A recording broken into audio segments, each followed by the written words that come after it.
Alright, so today I'm going to show you how to install the BMS maintenance-free oil catch can. I just never installed this after I came back from dyno day. They suggest to remove all catch cans to eliminate boost leaks and all that stuff. So I'm going to slap this back on with nothing more than a Leatherman.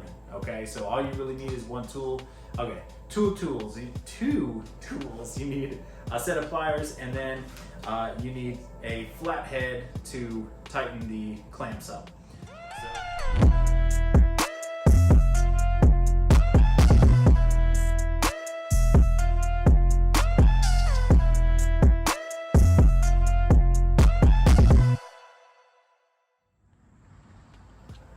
For starters, you need to take off the cover. Now, as you can see, I was an amateur when I first got the cover because first got the car, I should say, because I just kind of yanked up on it and I cracked my cover. If anyone's watching wants to give me their old cover, I'll take it for free though. I don't want to pay for it. But anyway, what you want to do is you want to grab somewhere in this notch here and just kind of gently pull up. Okay, that will take the front part off, and then you want to gently pull back here, and then gently pull up back there. So you have 4 different spots where these little nubs go to fasten your lovely engine cover. Before I actually show you guys what we're doing, make sure your car or your engine is cooled down to the touch. It can be warm, but you might burn yourself or some oil might spill out. You just want to make sure that your engine is cool to the touch. It might be best to just install it first thing in the morning when the car's been sitting overnight. All right, so this is what you want to pull off. So you take your pliers, or in this case I'm using my Leatherman here because it has pliers, and you're going to squeeze this to loosen it up and then push it down till it's fully loose. Okay, and then you're just going to gently wiggle the hose out. Okay, now with the hose out, what you're going to do is, again, make sure you keep this butterfly clip in. I think it's called a butterfly clip.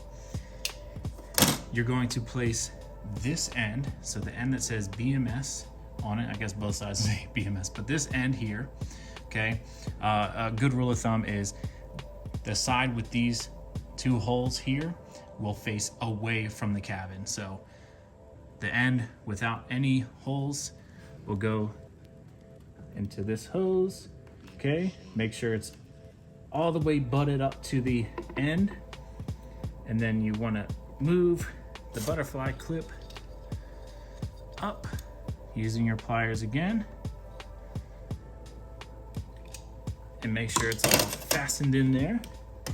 If you want, you can give it a nice little jiggle, pull, whatever you want to call it, and see if it fits. Then you want to take this hose and put it here.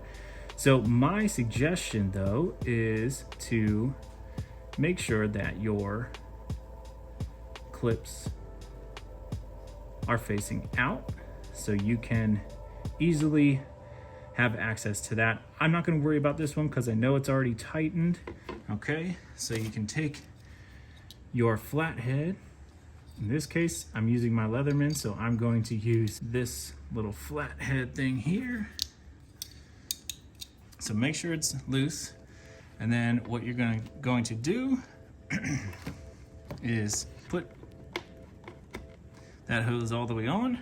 Once you have that on, make sure the hose back here isn't kinked, that there's a nice healthy bend, but no kinking there. And then you want to tighten it up.